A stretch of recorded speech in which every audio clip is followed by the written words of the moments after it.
So I feel like Kevin Durant watch has been on for a while, and it sounds like we are getting closer and closer to Kevin Durant being traded. Why do you say it like that? Kevin Durant being traded. Yeah.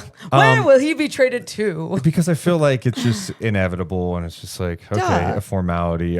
Teams have expressed interest, according to Shams today. San Antonio, Houston, Miami, Minnesota, and the Knicks, plus several wildcard suitors have made inquiries on Durant in the past 7 to 10 days. Why can't you name those teams? Yeah. Just tell me those teams. Just Who name are them. the wildcards? The Clippers? The Grizzlies? Give us the names. The Kings? It's crazy that Durant is 36, 37 years old and still capable of playing at this high of a level. Yep. Although the last couple of years, and I do think his reputation's taken a hit because of the Nets. Well, leaving OKC originally took a hit. Yeah. Warriors spectacular run leaves after, hurting his Achilles, signs with the Nets. The Nets thing falls apart, then the Suns thing. Yeah. And here he is at the twilight of his career, still playing high level. He makes $54.7 million next season, and he's in the final year, so he's dictating a lot of the terms. Like, hey, here are the teams I want to go to. Blah blah blah blah blah. He'll be eligible to sign a 2-year extension on July 6th, worth $112 million. Oh, damn. Seeing those teams listed, as a Kings fan, where would you want him to go or not go? Not San Antonio, Not but San Antonio. but that's Now I feel San like Antonio's number one, right? Well, we keep hearing so much about San Antonio, and then the thing that you keep hearing about with Kevin Durant is just that, like, he's at this time of his career where not only did he have the year that he had with like such effective numbers on the floor still, and I think sometimes people don't give him that love and that credit still because of the chaos that runs with it. But even though it's not him, and also people will still think like, if he's that good, why can't he just win it all for the team? And it's like, I don't know if you remember, it is a team sport. I'm going to always repeat that. Preach. But so like he's at this point of his career though too, where it's like he loves basketball and he just wants to play it the right way. So what roster is going to allow him to play basketball the right way? And I think when I think of San Antonio, I do think of, what's the word? I want to say like, what's the word for like not chaotic? Stable. Yeah, thank you. I could not think of I was like success, stable, the S word, stable. Yeah. So I just see a lot more stability there. And then you think about playing with a generational player like Wembanyama, and then you have with his shaved head going on that retreat. And then you can learn some cool monk things from him. Which, by the way, is so badass. And I think any young person that is doing that is so cool. 10-day retreat, don't talk to anyone. I think he does like, I don't know, mixed martial arts. Sign me up for everything but shaving my head, and I'm in. Do you think I could do it? No. Or wait, no. Do they not have women monks? I don't know. Oh no. Okay, that will be a different podcast. Anyway, going back to that, but yeah, the stability with San Antonio. This podcast. Hey, do they have female monks? And everyone at home is going, "You idiots!" I don't know. Did you know that? There's only one monk I know, and he's Malik. No, good bit. Now I gotta look.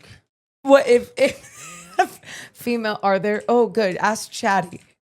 Are there female monks? Thank you. Yeah, we got to be. Yes, there are. Oh, okay, well then I can totally do it. I don't know enough. Anyway, let's go back to what we were talking about. Playing with Victor. Yeah, playing with De'Aaron Fox, and what would they have to give up to get Durant? Of course, they got the number 2 pick in this draft. They're not giving that one up in that deal. That's outrageous. There's no way. Like, if I'm San Antonio, it's like, well, we'll just be patient here. They love Dylan Harper, it sounds like, so we'll see what happens there. They've got Steph Castle. I don't know what they would have to construct. It's not going to be everything that the Suns would desire, but I don't think they have to give up much. And if you think about that team, you go, wow, there's a lot of talent there. And then defensively, even if Durant, in my opinion, he's lost a step, I mean, you have so much around that can cover that up. Stephon Castle's a good defender. Victor, De'Aaron. So much. Yeah. You're fine.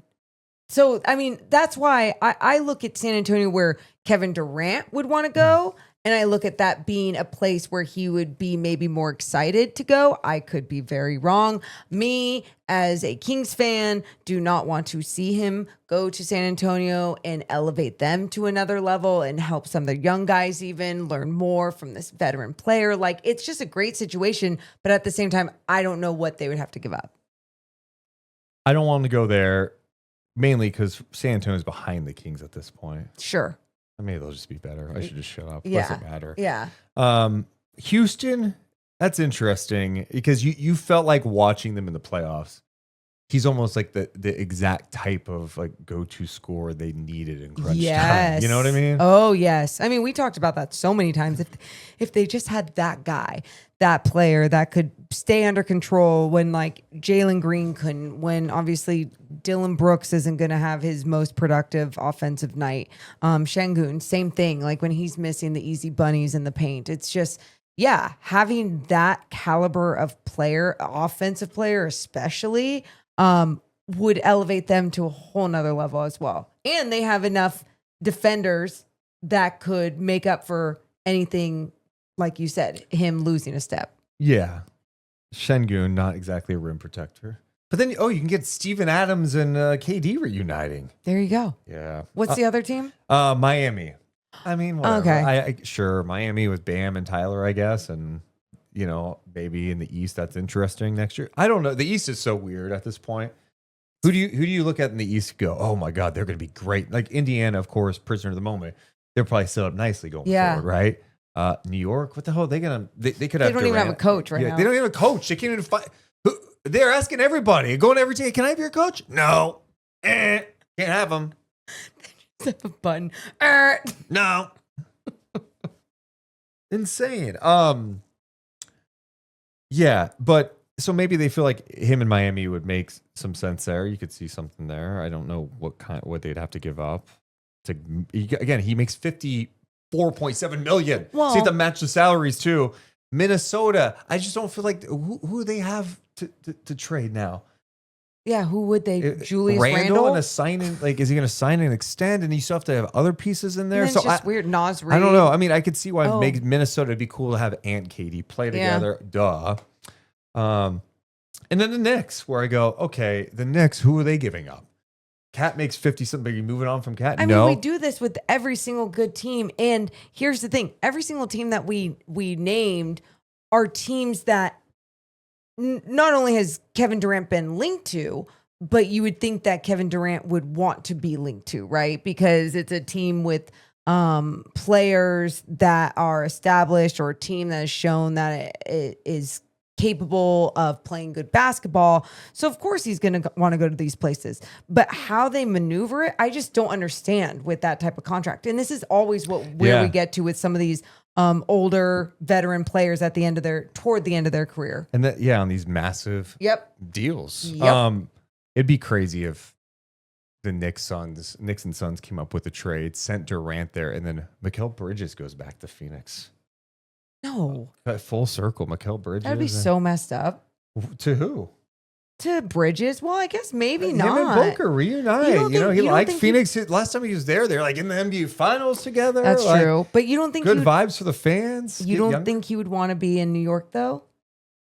Like with everything that he just accomplished in New York? It's not up to him. That's true. I mean, this is a trade, Morgan. Like, sorry, Bridges. Yeah, you don't have choices in this one. It would be pretty wild. He would be traded for Kevin Durant twice. That's strange. That is strange. I can tell you that's never happened in NBA history where the same two players are traded twice. You don't know that? No, but one of the players actually goes back to the original team. Yeah, that's probably not happened. Dude, and both, it would be two New York teams. This never happened. Probably not. Anyway. You should look that up. One last thing on Durant. Do you feel differently about him after the last few years? No, I don't. The only thing I've said this about any player with this much power. I love that players are given this power to use their voices, to sometimes really be a big part of the team and what the team is going to do with their coaches, with players, whatever. Like, I think at times it can be a good thing to give players that power. But I also think it can be a really dangerous thing because sometimes with too much power, someone might want certain things that actually isn't going to be best. And I think that's happened throughout Kevin Durant's career, LeBron James' career, like some of those bigger names. And I think sometimes all of that gets thrown on KD, all those bad things, all the negative things get thrown on him when really he's just doing what he can with the power that's given to him. I'm a KD stan. I'm the wrong guy to ask. I even going back to when he left Oklahoma City, people are like, oh my God, he was ring chasing. I'm like, wait, he left one place of employment that he started with, by the way. You get drafted. You have no choice. You go to that team. Great run there. And then you have the opportunity to go to a place that, hey, there's great bosses, great teammates. Oh, and you can win. I want to try that. Sign me up. Anybody, you can go to get a better job somewhere else. You want to sign up for that? But also it's just like, it's the same thing that we're even seeing in college, even though it's probably going to change in college. Yeah. With the transfer portal, it's like, yeah, if you think that there's a better opportunity for yourself to be happier doing the thing that you love the most, like you want to give yourself that opportunity. I think sometimes when you're at that younger age, you choose to just take the easy way out. But I think sometimes when you're at this bigger stage of your life in the NBA, playing professionally, it is all about getting the ring. So why not chase it? Why not do what's best for your freaking career? Let us know how you feel about Kevin Durant. Where do you think he will end up and where do you want him to go? Hit the thumbs up and subscribe. Deuce and Mo. Deuce and Mo. Deuce and Mo. They tell you what they know. Deuce and Mo. Deuce and Mo. Deuce and Mo. The